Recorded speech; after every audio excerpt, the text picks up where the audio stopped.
ఉన్నాడు. మరి ఒక దూత ఎక్కడికి ఎక్కాలి? ఈ పాత్రను పట్టుకొని ఆకాశం మీదకి ఎక్కాలి. ఎక్కి అక్కడ సూర్యుని మీద కుమ్మరించాలి. కుమ్మరించాడు. ఆయనకేమైనా ఆటంకమా? దేవదూతకి ఏం ఆటంకం లేదు.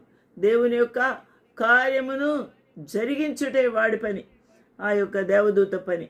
కాబట్టి 4వ దూత తన పాత్రను సూర్యుని మీద కుమ్మరింపగా మనుషులను అగ్నితో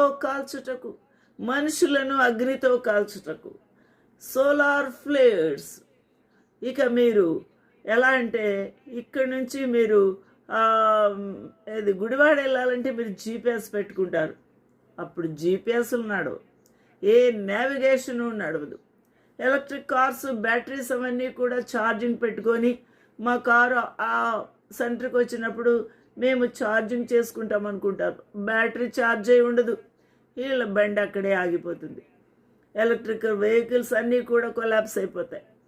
నా ప్రియమైన వార్లారా, ఇక ఎటువంటి ఎలక్ట్రానిక్ గూడ్స్ పనిచేయవు. మన యొక్క ఛార్జెస్ అన్నీ కూడా పనికి రావు.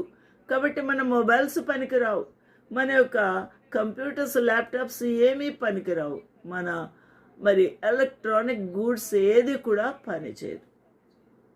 ఎందువల్ల అనంటే ఆ యొక్క సోలార్ ఫ్లేర్స్, అగ్ని కురుస్తూ ఉంది. అగ్ని కురుస్తుంటే ఇవన్నీ కాలిపోతూ ఉన్నాయి, అవన్నీ కూడా కొల్యూడైపోతున్నాయి, అవన్నీ కూడా మరి ఎమల్సిఫై అయిపోతున్నాయి.